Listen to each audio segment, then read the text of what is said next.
Descubre las historias jamás contadas de las guerreras, valientes mujeres que marcaron el curso de la historia. Durante siglos, la historia ha sido contada con voz masculina, dejando en las sombras a figuras femeninas que jugaron roles clave en batallas, rebeliones y procesos históricos. Entre esas figuras se encuentran mujeres valientes como Juana de Arco o Isabel de Moctezuma. ¿Has escuchado hablar de Erin Brockovich o de Rusla, una mujer vikinga? Acompáñanos a adentrarnos en las fascinantes vidas de las luchadoras que desafiaron las convenciones, rompieron barreras y lucharon por su pueblo, su libertad y sus derechos. ¿Qué actos heroicos hicieron y cuál ha sido su legado? Gracias por visitar Un Viaje por el Tiempo y acompáñame en este viaje. Si te gusta el video, regálame un like, que para ti es gratis y no te cuesta nada, y a mí me sirve para seguir creciendo. Si te gusta, compártelo y no te olvides suscribirte. Estas mujeres, a menudo invisibilizadas por los cronistas de su tiempo, fueron estrategas, defensoras de castillos y líderes de tropas. Desde las doncellas guerreras de la Edad Media, como Nicola de la Haye en Inglaterra o la legendaria Jeanne d'Arc en Francia, hasta las valientes soldaderas de la Revolución Mexicana, las escuderas han existido en cada rincón del mundo, desafiando los moldes de su época. Hablemos primero de Jeanne Laisné, más conocida como Jeanne Hachette. Fue una heroína francesa célebre por su valentía durante el asedio de Beauvais. En 1472, en el contexto de las luchas entre el rey Luis XI y el poderoso duque de Borgoña, Carlos el Temerario. En junio de 1472, Carlos el Temerario intentó tomar la ciudad de Beauvais, al norte de Francia. La ciudad estaba defendida por solo 300 hombres armados, al mando de Luis Balange, y fue cercada por unos 80.000 soldados. Durante el asedio, las fuerzas borgoñonas lograron colocar escalas en las murallas y comenzaron a invadir. Jeanne, entonces una joven de unos 16 años, lideró a un grupo de mujeres para defender la ciudad. Según las crónicas, derribó con sus propias manos a un soldado enemigo que trepaba una escala, armada con una hacha, de ahí su sobrenombre Hachette, hacha pequeña. Su acto encendió el espíritu de resistencia de los habitantes, que lograron repeler el ataque borgoñón. El rey Luis XI, impresionado por la resistencia de Beauvais y la valentía de Jeanne, instituyó una fiesta cívica anual en su honor, la Fête des Femmes o Fiesta de las Heroínas, que aún se celebra en Beauvais cada último domingo de junio. En esta fiesta, mujeres desfilan en honor a Jeanne Hachette, vestidas de época. Su legado es recordada como símbolo del coraje femenino, de la resistencia civil y del patriotismo local. Tiene estatuas en Beauvais y ha sido representada en múltiples obras literarias y artísticas. Aunque no se conocen muchos más detalles de su vida posterior, su figura permanece viva en la memoria colectiva francesa. Sin duda impresiona su valentía a una edad muy joven de tan solo 16 años. Ahora hablaremos de Juana de Arco. Nació en 1412 en Domremy, un pequeño pueblo de Francia. Era una campesina analfabeta, hija de agricultores. Desde joven, dijo haber escuchado voces celestiales, de santos como San Miguel, Santa Catalina y Santa Margarita, que le pedían ayudar a Francia en la guerra contra los ingleses.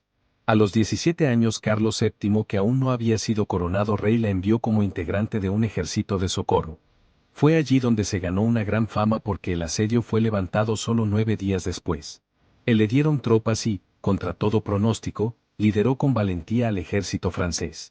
En 1429, logró una gran victoria en la batalla de Orleans, lo que cambió el rumbo de la Guerra de los 100 años. Fue clave en la coronación de Carlos VII, rey de Francia, en Reims. En 1430, fue capturada por los borgoñones, nobles franceses aliados de los ingleses, y la entregaron a los ingleses. Fue procesada por el obispo Pierre Cauchon por varias acusaciones y juzgada por herejía y brujería por un tribunal eclesiástico pro-inglés. Su juicio fue una farsa. La acusaron, entre otras cosas, por vestir ropa de hombre. Su muerte y legado.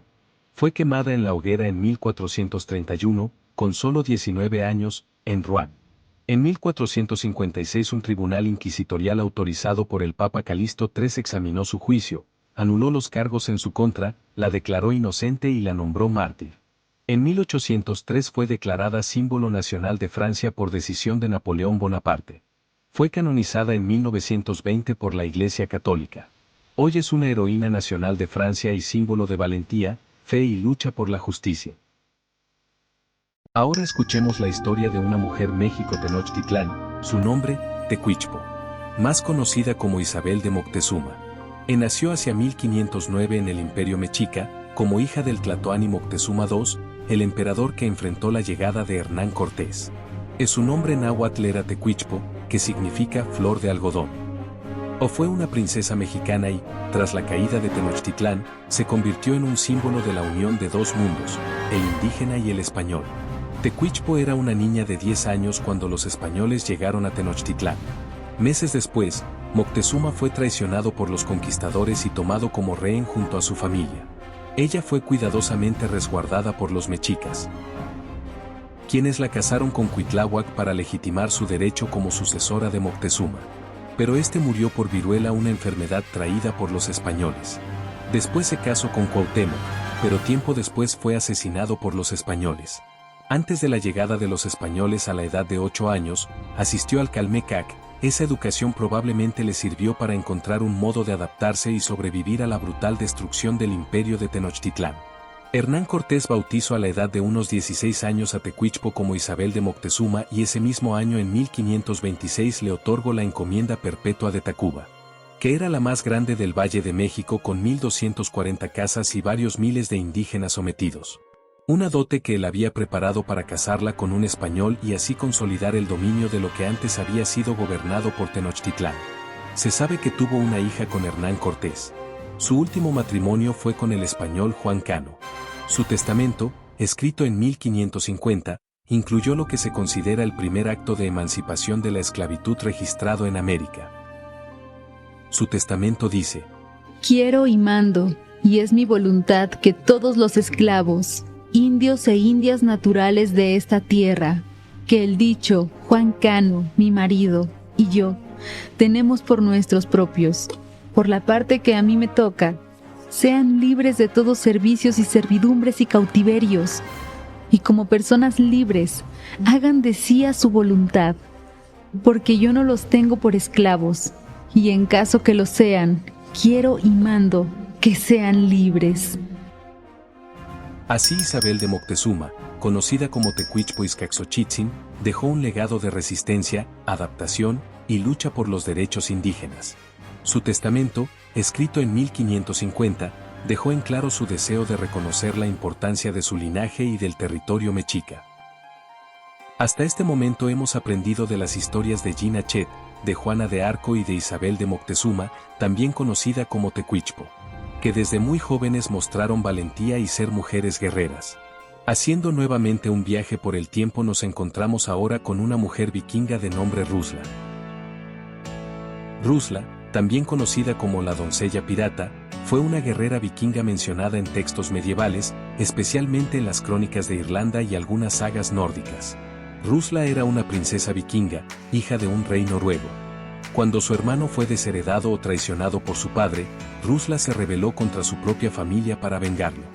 Se convirtió en pirata y comandó una flota de barcos, atacando costas de Irlanda y otras partes del norte de Europa. Era conocida por ser feroz, implacable y estratégica en combate. Su apodo, la doncella pirata, refleja tanto su rol en el mar como su inusual posición como mujer al mando de guerreros. A veces se la presenta como una antagonista en relatos irlandeses, donde sus ataques causaron devastación en ciudades costeras. En algunas leyendas, tiene una compañera o aliada llamada Stikla, también una pirata temida. Su historia mezcla elementos históricos con mito, y probablemente representa el miedo cultural a los ataques vikingos desde el mar. Mito o realidad. No hay pruebas concluyentes de que Rusla haya existido realmente, pero su figura se basa en un contexto histórico real. Mujeres vikingas a veces luchaban o lideraban. Rusla se ha convertido en una especie de símbolo de poder femenino y rebeldía, inspirando incluso obras de ficción y estudios feministas sobre el rol de las mujeres en la historia vikinga. Por último, hablaremos en este viaje por el tiempo de una mujer de tiempos modernos, su nombre, Erin Brockovich. Una mujer que ha defendido los derechos de muchas personas en la década de 1990 y hasta en fechas más recientes. Erin Brockovich es una activista ambiental y asistente legal autodidacta, sin formación jurídica formal. Se hizo famosa en los años 90 por su papel clave en el caso contra Pacific Gas and Electric en Inclay, California. Su trabajo consistía en organizar los papeles. Un día se percató de que muchos de esos papeles trataban de personas enfermas en la comunidad de Inclay, California. Entonces Erin empezó a buscar más información sobre el pueblo. Descubrió que PGIe estaba contaminando el agua con cromo hexavalente, una sustancia altamente tóxica que causa enfermedades graves en la comunidad. Durante 5 años trabajó muy duro, visitó muchas de las personas enfermas en Inclay y escuchó sus historias. Todas las personas vivían cerca de una fábrica de gas y electricidad, la Pacific Gas and Electric Company. A pesar de no tener experiencia legal, usaba su carisma, perseverancia y habilidad para conectarse con la gente para armar un caso poderoso. Erin fue madre soltera con 3 hijos durante su investigación. Trabajaba en la firma legal de Edward Masry, quien creyó en ella a pesar de su falta de credenciales. Logros del caso. El caso contra PGIe terminó en 1996 con un acuerdo de $333 millones, el más grande en una demanda directa en Estados Unidos hasta ese momento.